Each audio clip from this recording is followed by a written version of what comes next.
So let's talk about the best part of the convention, the Republican National Convention, and that is Donald Trump's speech. My God, he hit it out of the park. I just watched it for the second time to do this video, and I am just so pumped again. It's just so motivating hearing him go up there and speak the truth and not adding a bunch of flowery prose and optimism to an America that is not optimistic right now. We are in a dire situation and we need change now, and he knows that. He's brave enough to go up there and tell the world that, and people loved it. And I loved it. I know you loved it. And I mean, there's so much I could pick apart about it, but I just want to go over a few things that really resonated with me. And I would like to start with my favorite part of the speech, and that is this. We are going to be considerate and compassionate to everyone, but my greatest compassion will be for our own struggling citizens. Wow. Seriously, that hit home for me. It was beautiful to hear those words coming from the president, the future president of our United States. And I'll tell you why. The left loves to trash on nationalism, right? They paint nationalists as evil people, selfish, self-serving, mean-spirited, uncharitable, and Donald Trump just he just destroyed all of that. He flat out said that he is compassionate to everybody, right? And I think that's how the vast majority of us feel. We're not bad people. We're not mean people.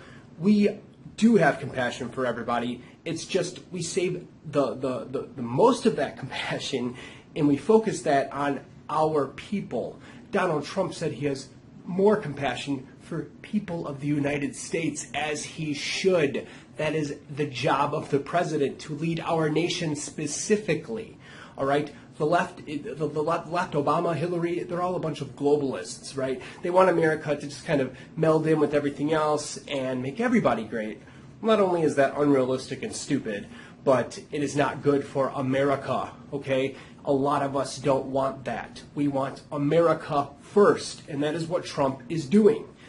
And I just do not let the left and the media shame you about loving your country, all right? I love the analogy of the family, right? It just makes so much sense.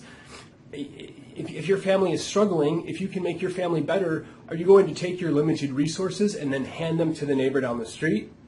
No, that doesn't make sense, and everybody can relate to that, right? Because you want your family to thrive. And yes, you want your family to be better than that family and this family, because that's just life. It's natural selection. It's just how the world works, right? It's not fair. The world is not fair. I'm sorry to break it to you guys. It's not fair. It's a dog-eat-dog world out there. You know that. I know that. Most importantly, Trump knows that. And it's not to say that you can't be charitable or compassionate to anybody else, but you really should focus on your own family. And as Americans, we are family, okay? You may not like everybody in your family. I'm sure you have an aunt and uncle or maybe even a grumpy grandpa that you can't stand maybe, right? But when push comes to shove, you've got their back in your family in the end. And that's America. And I want to see America thrive. There's nothing wrong with wanting us to be exceptional. We are exceptional, and we want to stay exceptional, all right? I mean, by the very definition of the word, we are exceptional, right? We have the number one economy in the world. It might be struggling, but we're still number one. By far the strongest and best military in the world. And unquestionably, we are the most influential of all countries and cultures in the entire world. America is number one, and there's nothing wrong with wanting to perpetuate that. And that's what Donald Trump is doing, and that's why I loved that part of the speech. Second favorite part? I will do everything in my power to protect our LGBTQ citizens from the violence and oppression of a hateful foreign ideology.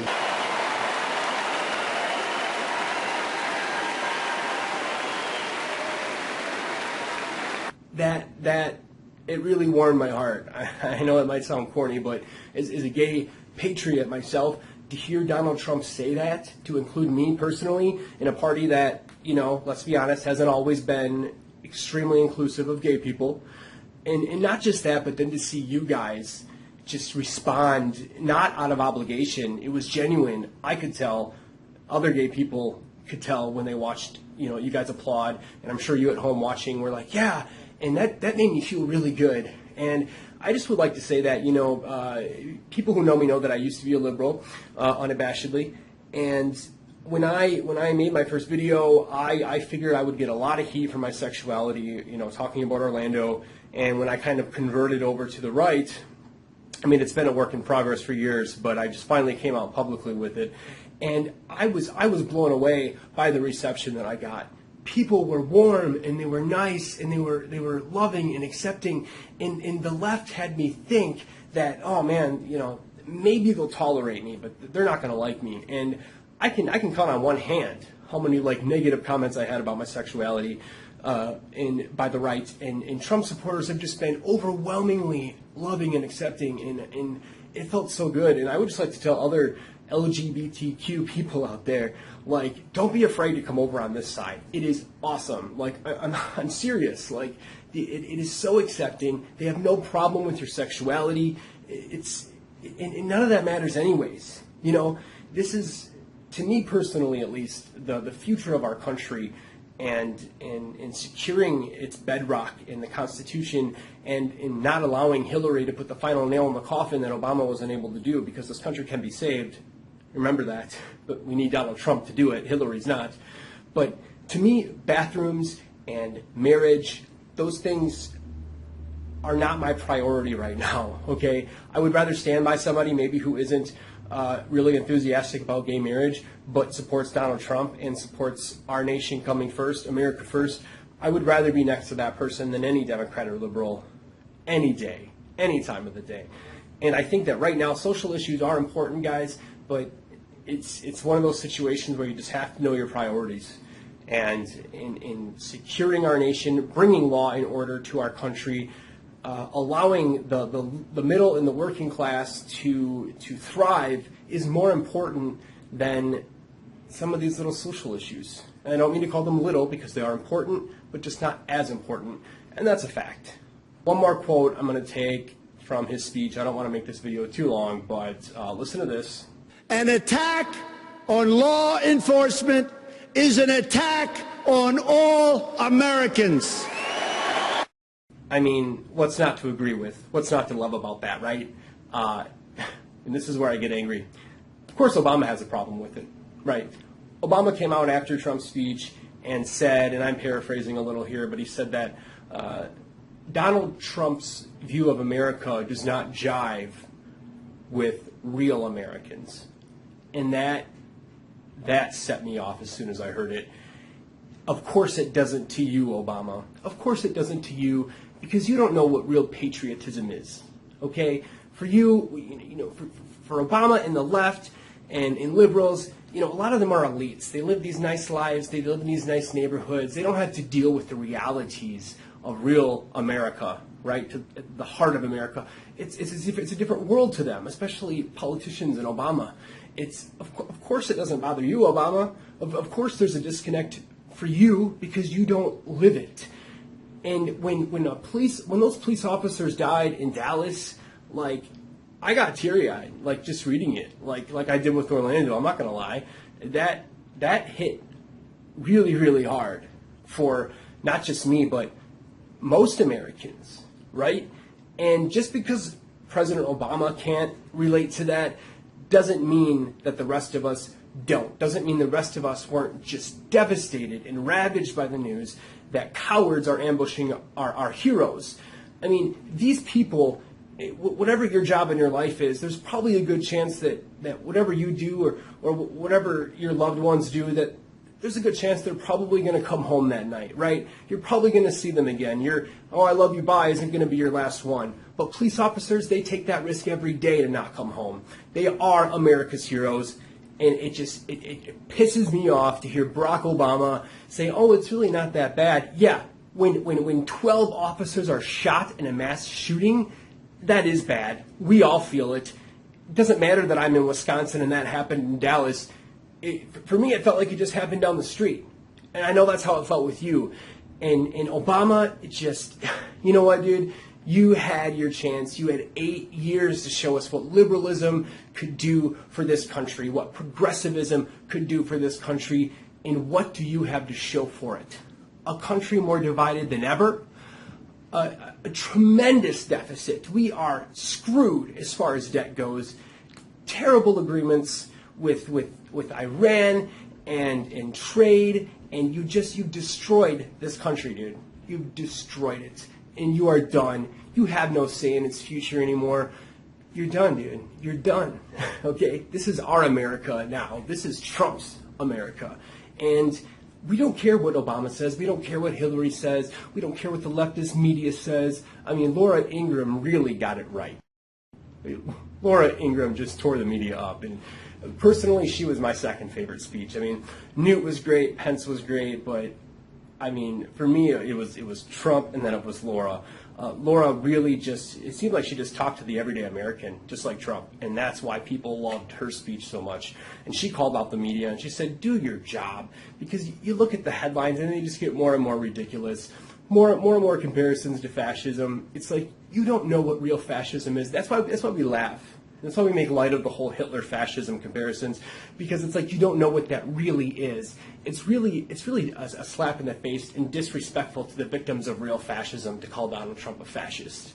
Okay? Those people had to deal with real fascism, real evil, right? And for you to make light of it and say Black Lives Matter comes out and says Donald Trump's ranked with some of the worst fascists of our time. What?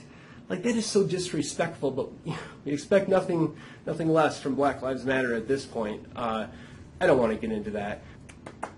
Thank you, media. The media has been so complicit in the rise of Donald Trump that we have to thank them.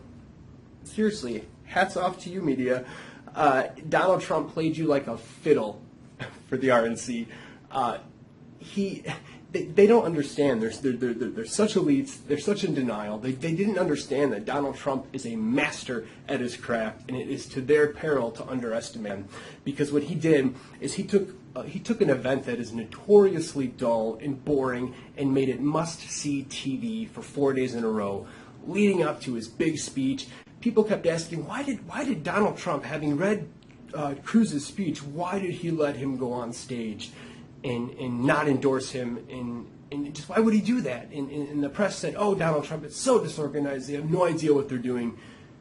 It's the opposite.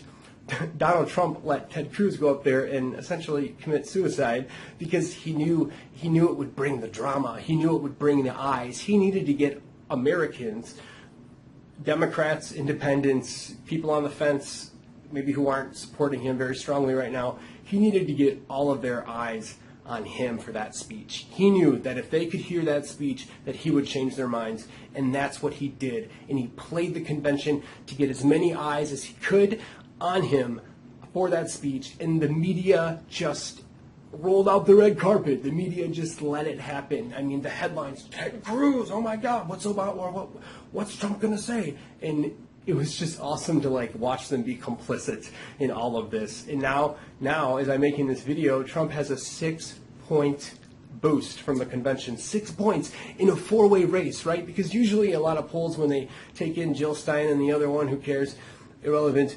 it usually hurts Trump a little bit more. But in this poll, since the convention, in a 4-way race, Donald Trump is up, I think it's 4 points from Hillary, 39 to 43 or 44 to 39. Like, he's just trouncing her, and it's working. It's all coming together, guys. Like, Donald Trump has consolidated more of the electorate.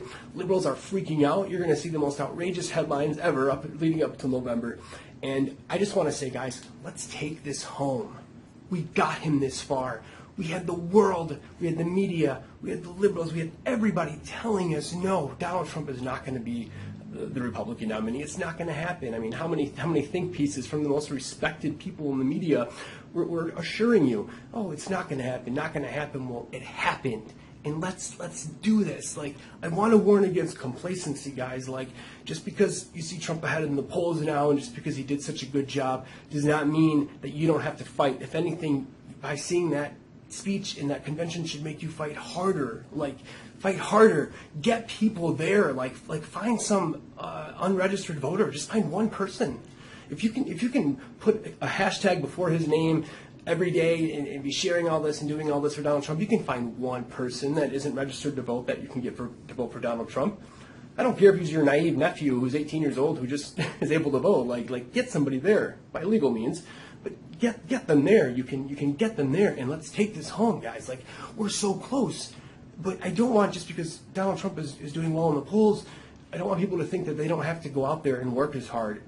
Work harder. Let's take it home. We've got a lot of forces against us. We've got the Democrats. We've got Hillary Clinton. We've got the liberals, the progressives. We got people in our own party leaders that are against us. It's not going to be an easy fight, but it's a fight that we can win. Get out there and make this happen. Do not become complacent. Let's take this home. Let's defeat the Clinton machine and let